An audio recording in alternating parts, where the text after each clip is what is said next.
are true and based on actual events. Names have been changed to protect the identities of the deceased. Warning, the deaths portrayed in this show are real and extremely graphic. The human body is remarkably resilient. Every day we fight a new war against germs, toxins, injury, illness, catastrophe, and calamity. The fact that we survive it all is a miracle. Because every day we live, we face 1,000 ways to die.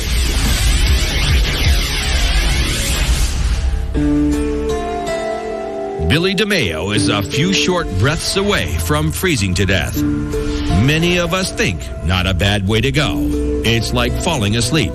If poor Billy here could talk, he'd tell you a different story. South Philly Billy, that's what everybody called him. He got his job in the meatpacking district through a mob-connected cousin. It was a sweet deal. And unlike his co-workers, the cold never bothered Billy. The temperature inside a meat locker is kept at a bone-chilling 10 degrees below zero. Sometimes, as a prank, a worker would be locked inside for a minute or two. But when it happened to Billy, it was no joke. Guys, the door's jammed!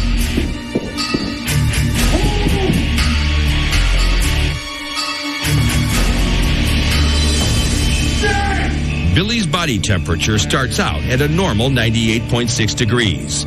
But when that freezer door slammed shut, his death clock started ticking. Time and temperature were now his enemies.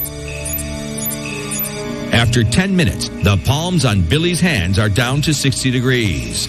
Anyone who's ever been out too long in the cold without gloves knows one thing: it hurts like hell.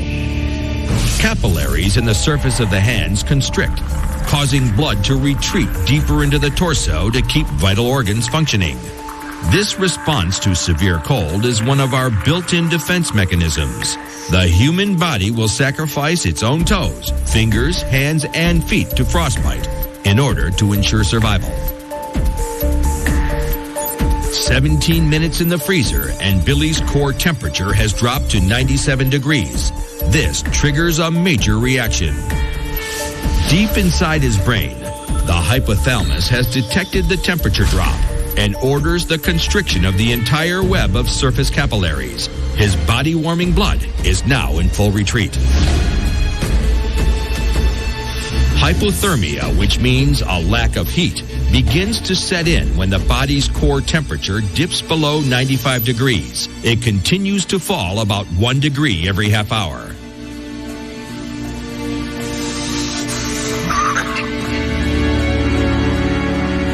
Billy's core temperature has fallen below 90 degrees, and his eyesight has begun to fail. Such simple things as the numbers on a watch become gibberish.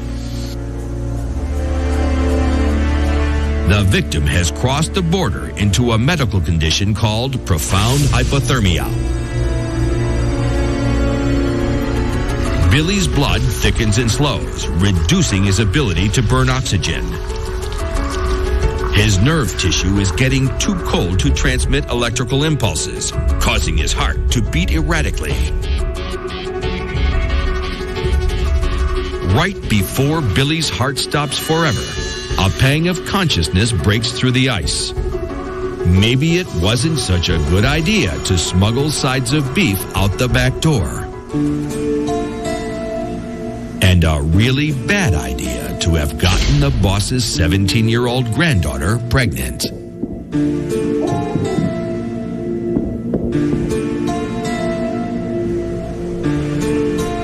There's an old Italian proverb that says, "Revenge is a dish best served cold."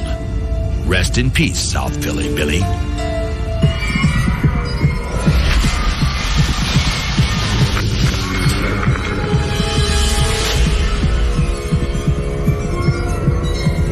When people freeze to death, they are often mistaken as victims of sexual assault. The reason? Right before dying, constricted blood vessels dilate, producing a sensation of extreme heat, prompting them to strip down. It's a phenomenon called paradoxical undressing.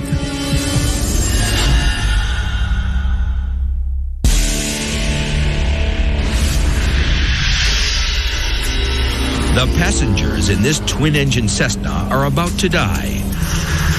Cause of death?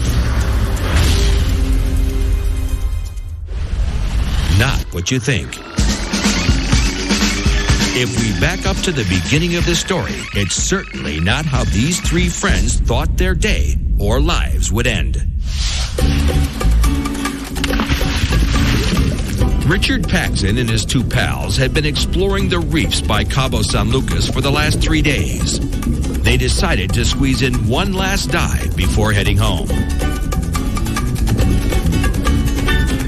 After an hour at 45 feet, the divers made their way back to the surface, making sure to come up slowly enough to safely release nitrogen gas stored up in their bloodstreams. Decompression sickness, commonly referred to as the bends, poses a serious threat to anyone who scuba dives. Catalina Island houses the largest hyperbaric chamber in Southern California. Hyperbaric comes from the word hyper, meaning above normal, and baric, meaning of pressure. If a diver is suffering from the bends, he's brought here for treatment. What decompression sickness is, it's normally called the bends. As you go down underwater, breathing air off a scuba cylinder, the air in the tank has about 80% nitrogen. And so the deeper we go and the longer we stay underwater, the more of this nitrogen gets dissolved in the body. As we come up, if the gas isn't released slow enough, that gas could then come out of solution in the form of bubbles. What will happen is you'll have bubbles that could form around the joints and cause pain in the joints. You could have bubbles impinging upon nerves, leading up sometimes to full paralysis.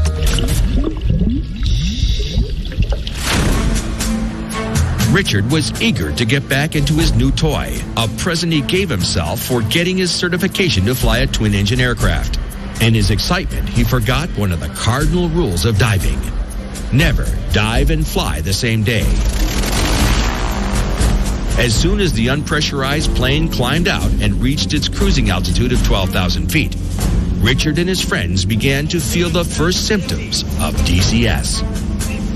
The higher the altitude, the higher the probability of developing decompression sickness. Probably the worst scenario would be something called a vestibular hit, where bubbles form in the balance mechanism of the ear, and you end up with just severe nausea, severe vertigo or dizziness. It's a really bad idea to fly following a dive, yeah. With Richard at the controls of the plane, but losing control of his mind and body, it was the all-time worst-case scenario. The three men, incapacitated by the bends, could only watch in horror as their plane augured straight into a mountainside.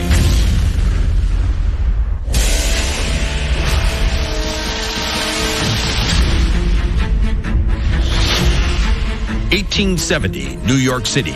During construction of the Brooklyn Bridge, workers came down with a mysterious malady known as Caisson's disease. The workers would come back to the surface and double over in severe pain, leaving many crippled and some dead. They were suffering from a newly diagnosed illness, the bends.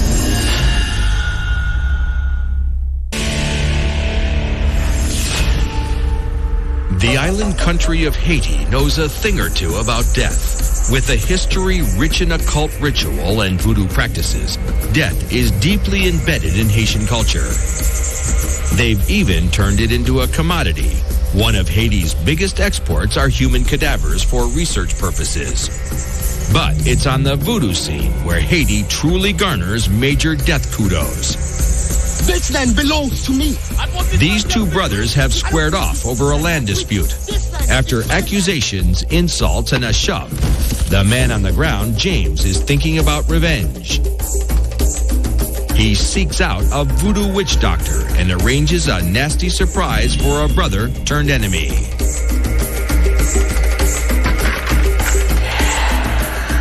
That white powder seems harmless enough, but it contains a slow-acting poison called tetrodotoxin, or TTX. Tetrodotoxin can be extracted from pufferfish, which in some cultures is considered a delicacy, but with a big risk. Tetrodotoxin is a nerve toxin that is found in certain fish that are served in Japan. When people eat pufferfish, they sometimes will eat it to get a badge of honor. And the badge of honor is to eat just enough pufferfish to get just enough of the tetrodotoxin poison to cause local poisoning within the mouth. When you eat too much of the pufferfish, or if you eat inappropriate parts of the pufferfish, such as the internal organs, then you can become poisoned with tetrodotoxin. Just 2 days after quarreling with his angry brother, James was pronounced dead. But when they buried him, he was paralyzed in a zombie-like state, still conscious yet unable to move or scream. He could only watch as he was buried alive. If you have severe enough poisoning, you can even get low blood pressures, abnormal heart rhythms, and then paralysis that will start in the lower parts of your body and ascend towards the upper parts of your body. After his burial, James's casket was dug up by grave robbers. When the robbers opened the casket, they were faced with the horrific sight of James, who spent the last minutes of his life trying to claw his way out of the casket until his fingers were worn down to the bone.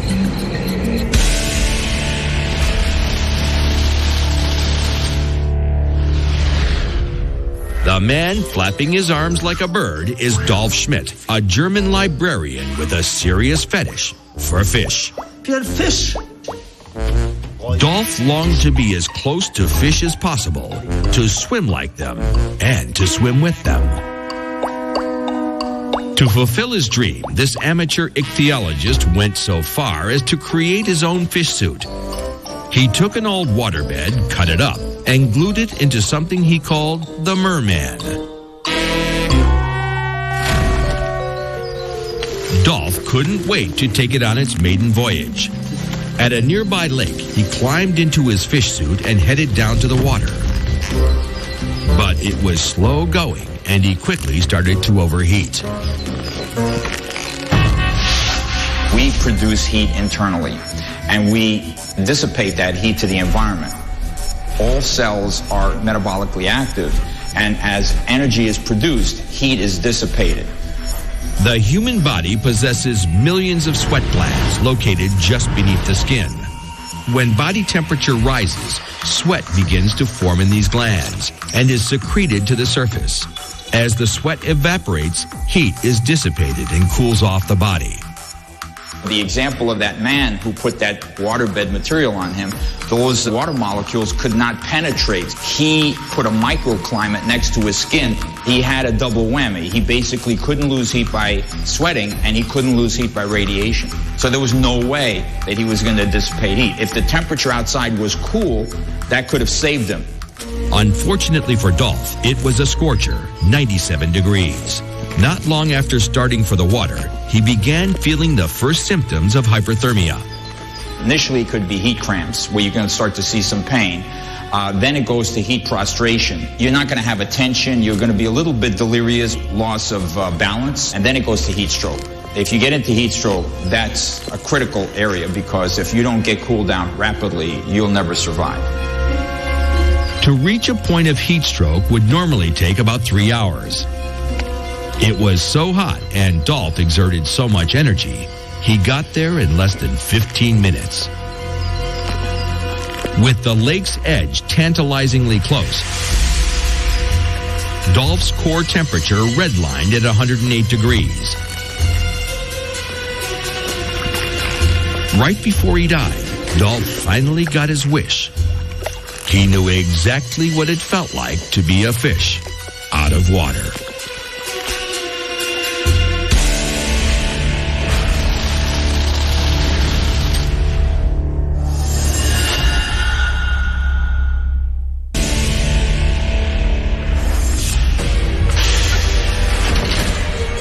We've watched stories of folks who died accidentally, tragically or just through plain stupidity. But when we take each other out, death becomes even more gruesome. That brings us to our next story. Any married man out there knows what it's like to be pecked to death. Back in the 2nd century, it had a different meaning. Let's say you're the guy with the beard and the bad fur coat, and you had incurred the wrath of the tribal leaders. Here's what would happen. They would wrap you up in a freshly killed animal skin, and then take you out into the forest and leave you tied to a tree. What happens next would depend upon whatever carnivores were around. Most likely, vultures would quickly pick up the scent and descend upon you like a fat kid on a Happy Meal. Their razor-sharp beaks would tear you apart while you helplessly watch yourself get eaten alive. Those were the days. Hi, what's your name? You know my name. Yep. All right. Her name is Shayna Richardson, and this is Rick West, her husband and jump instructor. Shayna is about to make her first solo parachute jump. All right, Shayna, what are you getting ready to do? My first AFF. All right. AFF stands for Accelerated Freefall, and Shayna was prepared. It was a perfect morning outside of Joplin, Missouri. A good day to jump. Once the jump plane reached 12,000 feet, Shayna and Rick climbed out on the wing and flew off. Rick recorded the event on a video camera. Woo! Good job, Shayna. Yeah, it's my girl. Looked up and said, good job, Shayna. You did a good job. And then a few seconds later, I see her spinning in front of me. And I'm thinking, you shouldn't be doing this. I thought she was doing it for fun. Seconds later, I started realizing she's not having fun, that we have a problem here. Shayna! Shayna! My heart went to my throat. I couldn't hardly breathe. I was like, oh, man, I got to do something for her. What can I do? Can I get close enough? She comes so close, man. I had thoughts of, man, if you could just jump down, dive down real quick and grab her. But then I knew, in reality, that if I tried to grab her, we could probably tangle parachutes and both fall to our death. So I spin on top of her, yelling at her, pump the brakes. That's what I'm yelling, is pump the brakes. Pump the brakes! Pump the brakes!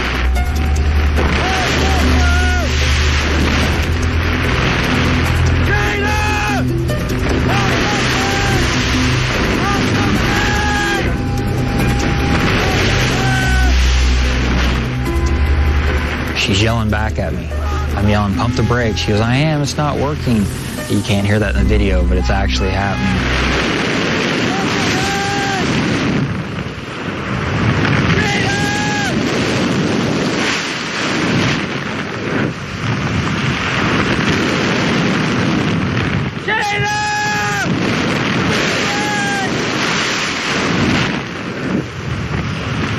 And I'm feeling sick to my stomach, by the time we get close to the landing.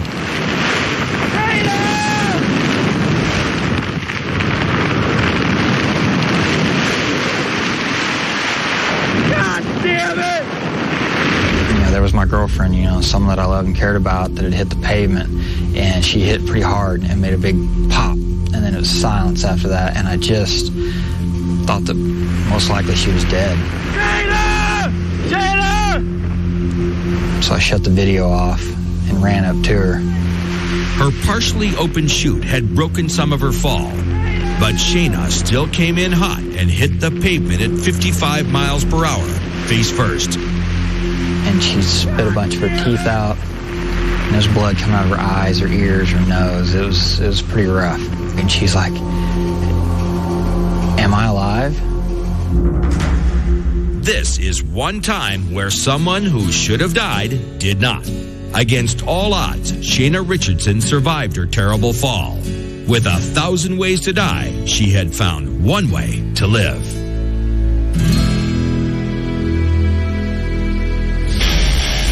Death. We avoid it at all costs. We defy it and we deny it. But it's as much a part of our lives as life itself.